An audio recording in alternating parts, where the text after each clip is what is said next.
सुन मेरे दिल, drama Aahista Aahista interesting होता जा रहा है। और अब इस टाइम सबसे बड़ा क्वेश्चन ये है लोगों का कि सद्दफ की शादी किससे होगी। क्या वो शादी करेगी अमार के साथ या फिर उसने प्रपोजल एक्सेप्ट कर लिया है बिलाल का। जैसे ही उसकी नीयत पर ईमान ले आई थी तो क्या उसके साथ निकाह में भी बंधने जा रही है या नहीं।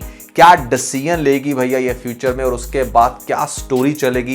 ये एक बहुत ही इंटरेस्टिंग एनालिसिस है जो आपको आज के इस वीडियो में दूंगा। खासतौर पे एक बड़ी कमाल की प्रेडिक्शन है, तो फिर वीडियो के साथ एंड तक जरूर बने रहिएगा। लेकिन अगर आप लोगों ने इस चैनल को सब्सक्राइब नहीं किया तो जल्दी से कर लें, क्योंकि पीके लग्जरीज की तरफ से आज भी 25 लोगों को ऑलमोस्ट 1 लाख के करीब गिफ्ट्स डिस्पैच कर दिए गए हैं। और बहुत सारे लोग जो पूछते हैं कि यार आप कॉस्ट कैसे मैनेज करते हो, तो यार पीके लग्जरीज जो है ना वो मिलियनर बिलियनर्स की गेम है, वहां पर अच्छा खासा प्रॉफिट जनरेट होता है।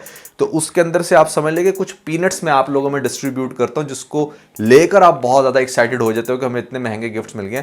बस करना सिर्फ आप नहीं होता है कि आप इस चैनल को सब्सक्राइब करके हमें इंस्टाग्राम पे फॉलो कर दिया करें और दोनों के स्क्रीनशॉट वहां पर शेयर कर दिया करें। PK Luxus. We don't sell crap. Now let's talk about कि यहां पर नेक्स्ट एपिसोड में क्या होगा। सबसे पहले इसने किसके प्रपोजल को एक्सेप्ट किया है, तो भैया आप जरा दिल थाम कर मेरी बात सुनना। वो ये कि हमारी ये जो मनहूस मारी है ना, अब इसको बहुत ज्यादा मेरी तरफ से गालियां पड़ने वाली हैं। आप जरा अंदाजा लगाएं कि बिलाल इसकी कितनी रिस्पेक्ट करता है, इसने वो इग्नोर कर दिया। आप चेक करें जरा कि इसके बाप के मरने के बाद वो इसके घर आया, जबकि इतना बड़ा बिलियनर कभी भी खुद से ऐसे घर नहीं आता। वो बस ठीक है फूल शूल भिजवा देता है अगर वो भी बड़ा क्लोज एम्प्लॉय हो। आप अंदाजा लगाएं कि इसकी एक आवाज पर उसने 8 करोड़ का चेक लिख कर दे दिया। इसके भाई का इलाज करवाने के लिए इमीडिएटली उसकी फ्लाइट अमेरिका को स्केड्यूल करवाई, उसका डॉक्टर अरेंज किया खप खप के, और खास तौर पे अपना ब्लड तक दिया इस बंदे ने। लेकिन उसके बाद उसको मिला क्या। तो खलीलुर रहमान ने इस ड्रामे के अंदर भी वही इमोशनल गेम प्ले की है जो मेरे पास तुम हो में की थी। वहां पर भी हस्बैंड बहुत ज्यादा प्यार करता था, हर तरह से अपनी फैमिली को प्रोटेक्ट करता था, उनका ख्याल रखता था, उनको घुमाने के लिए लेकर जाता था। लेकिन फिर भी वाइफ ने चीट किया तो लोगों का एक गुस्सा जुड़ गया था और उस गुस्से ने फिर उस ड्रामे को लास्ट तक लोगों में अच्छा खासा मकबूल किया। तो यहां पर भी वही हो रहा है, आपके साथ इमोशनली प्ले किया गया है कि बिलाल ने क्या कुछ नहीं किया हमारी इस सदफ के लिए। लेकिन सदफ फिर भी क्या सिर्फ एक महज हमेशा की कुछ बातें सुनकर कि भैया हाँ वो तो जो भी करता है औरतों से नफरत करता है, उसकी माँ ने चीट कर। अच्छा बाय द वे, माँ का चीट करना ये मैंने आपको शायद पहली ही एपिसोड देखकर बता दिया था कि स्टोरी पीछे से ये है कि इसकी माँ ने इसके बाप को चीट किया था, जिसकी वजह से ये अपनी माँ से ठीक है नफरत नहीं करता, बस उसे दुख है। वो अपने घर में अपनी माँ की कोई भी पिक्चर नहीं रखता, अपने बाप के बहुत क्लोज था, फिर बाप की डेथ हो गई। तो दैट डजंट मीन कि वो किसी भी औरत की रिस्पेक्ट नहीं करता। वो इस गम के अंदर रोज शराब जरूर पीता है, बट वो इज्जत सबकी करता है। ये आपने उसके बहुत सारे सीन्स में देखा है कि घर में अगर कोई तवाइफ भी आ रही है तो उसके साथ वो कुछ गलत नहीं कर रहा, बस एक अच्छा हेल्दी टाइम स्पेंड कर रहा है। अब आप यहां से जरा समझने की कोशिश करें कि हमशा ने गेम क्या चलाई है। हमशा यहां पर एग्जैक्टली वही कैरेक्टर प्ले कर रही है जो तेरे बिन में हया ने किया, कि यहां पर वो पहले तो बड़ी छुपी रुस्तम थी, बल्कि वो तो शुरू से ही बड़ा क्लियर थी कि हाँ वो आज का जो कैरेक्टर था उससे बहुत मोहब्बत करती थी। यहां पर ये ना बड़ी एम्बिशियस गर्ल है और इसका अभी तक अंदर से इसकी इंटेंशंस क्या वो एक्सपोज नहीं किए, जिसकी वजह से व्यूअर्स भी काफी इरिटेट हो रहे हैं कि यार ये हमशा चाहती क्या। मेरी गट फीलिंग ये है कि हमशा यहाँ पर बिलाल को चाहती है, एंड दैट्स द रीज़न कि वो अपने अफराज को बहुत ज़्यादा इग्नोर कर रही है। और यहाँ पर वही गेम खेली गई है जो एग्जैक्टली मेरे पास तुम हो में खलीलुर रहमान ने खेली थी। इमोशनली अटैच करवाया एक इंसान को, पहले इतना आसमान पे पहुंचाया हमारे दानिश को, और उसके बाद फिर दानिश से उसकी बीवी छीन ली। यहाँ पर भी इमोशनली बहुत ज़्यादा कनेक्ट करवाया, आपको दिखाया कि कैसे इंसान ने क्या कुछ सेक्रीफाइस किया अपने लेवल में रहते हुए।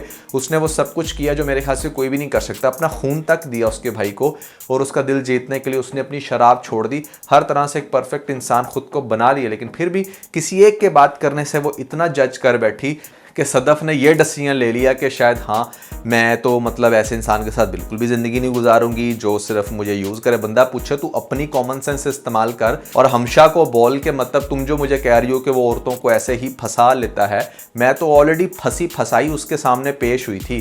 मतलब इससे बढ़ के और आप क्या समझते हो कि मर्द क्या फंसा लेता आपको, जबकि आपने ऑलरेडी अपने आप को फंसा लिया था ये कह करके हाँ भैया 8 करोड़ की जगह तुम मेरे साथ कुछ भी करो। उसने फिर भी कुछ नहीं किया तो पीछे रह क्या जाता है। तुम्हें तो चाहिए कि तुम इमीडिएटली हमशा की सारी बातों को इग्नोर मारो, लेकिन नहीं भाई, ड्रामे के अंदर यहाँ पर फजूल की मदानी डालनी है और वो यही है कि हमशा की बातों को उसने इतना दिल पे लगा लिया कि उसे और कोई अल्टरनेटिव नज़र नहीं आया। यहाँ पर उसे नज़र आ रहा था कि हाँ, अम्मार जिसको कल तक मैं मुँह नहीं लगा रही थी, बेचारा जहर खा रहा था, कभी कुछ कर रहा था, कभी हॉस्पिटल जा रहा है, लेकिन आज फाइनली उसने सिर्फ इस वजह से फ़ौरन से अम्मार के प्रपोजल को एक्सेप्ट कर लिया कि उसकी शादी कहीं उसकी माँ जो है वो उससे ना करवा दे, जिसके बारे में दुनिया गलत बातें करती है। बंदा पूछे तूने खुद क्या ऑब्जर्व किया, तेरी अपनी तो अक्ल तो मेरे ख्याल से कहीं घास चरने गई है ना। अब यहाँ पर बहुत ही ज़्यादा दर्दनाक सीन होने वाला है आने वाली एपिसोड्स में, वो ये कि ये अमार के प्रपोजल को एक्सेप्ट करेगी। इससे पहले कि वो प्रपोज करता, ये उसके प्रपोजल को एक्सेप्ट कर लेगी अमार को और कहेगी कि ठीक है, मैं तुमसे शादी करने के लिए तैयार हूँ। और उसको ऐसा लगेगा कि हाँ, मैं जो भी हरबे अपना रहा था वो फाइनली काम कर गए हैं और सिंपैथी की बेस पे सही, चलो ये मेरी ज़िंदगी में तो आई। बंदा अमार से पूछे कि अब तेरी वो गैरत कौन सा तेल लेने गई है जो थोड़े दिन पहले ये तू ऑब्जर्व कर रहा था कि हाँ, वो तेरी मशूका होकर बिलाल के रूम में जाती है। सोच, तो तूने भी बहुत कुछ लिया था ना, तो उस सब के बाद भी क्या तू फिर भी एक्सेप्ट करेगा? अरे हाँ, उसको तो सच्ची मोहब्बत है ना। खैर, इसकी सच्ची मोहब्बत का अत्याचार आगे जाकर होगा जब ये भी मैच करेगी चीज़ एग्जैक्टली मेरे उस एनालिसिस के साथ जो मैंने इस ड्रामे की कंप्लीट स्टोरी देते हुए बताया था कि भैया आगे जाकर ये इसके साथ अब्यूजिव होगा, इसलिए कि ये फिर भी बिलाल अब्दुल्ला के लिए काम करना बंद नहीं करेगी। शादी के बाद शादी होगी इसकी। अब आ जाते हैं इस मुद्दे के ऊपर कि शादी किसके साथ होगी। शादी भैया इसकी होगी अमार के साथ, और जिसको बड़े हैवी हार्ट के साथ हमारा जो वहाज का कैरेक्टर है बिलाल वो एक्सेप्ट करेगा। और आप सब लोग हैरान हो जाएंगे, आप सब लोगों को गुस्सा आएगा। जैसे भी बहुत सारे लोग कमेंट्स के अंदर गुस्सा कर रहे थे कि ये क्या बदतमीजी है, ऐसा नहीं होना चाहिए, अमार तो बिल्कुल भी डिजर्व नहीं करता, बिलाल करता है। अरे भैया, अगर ये चीज़ें नहीं डालेंगे तो आप लोग कैसे हुक होंगे इस ड्रामे के साथ? यही तो आपको दिखाना है, यही इमोशनल कनेक्शन बनाया था खलील ने मेरे पास तुम हो में, और यहाँ पर भी वो अब बन चुका है। तो अब इसकी शादी की तैयारियां होंगी, जिसको पता चलेगा इसको कि अच्छा उसके साथ शादी हो रही है। और फिर हमशा भी कहीं ना कहीं इसके बिलाल के दिमाग में ये बात डालेगी कि ये जो बंदा आपने रखा है ना, हमारा दोस्त है अमार, और ये बहुत बड़ा आशिक है इसका। और ये बात इसको आगे जाकर पता चलेगी तो बस फिर वन साइडेड लव की तरह मतलब इस चीज़ को एक्सेप्ट करेगा। लेकिन प्रॉब्लम वाली बात ये है कि जो चीज़ इसने छोड़ दी थी ना, वो स्टार्ट होगी। वो क्या है? शराब। अब जो इतना अच्छा खुद को रिकवर किया, वो सब चीज़ें फिर से शुरू हो जाएंगी जब इसके शादी के इवेंट्स आएंगे। एंड मोस्ट इंपॉर्टेंटली इस सदफ को इसका भाई भी समझाएगा रिकवर होने के बाद। वो कहेगा कि उस इंसान ने बहुत कुछ किया और मैंने उसकी आंखें पढ़ी कि ठीक है, वो हमारे लिए हमदर्दी तो रखता है, लेकिन कहीं ना कहीं वो तुमसे बहुत डरता है, इस सेंस में कि वो तुम्हें बहुत रिस्पेक्ट देता है, तुम्हें प्यार करता है।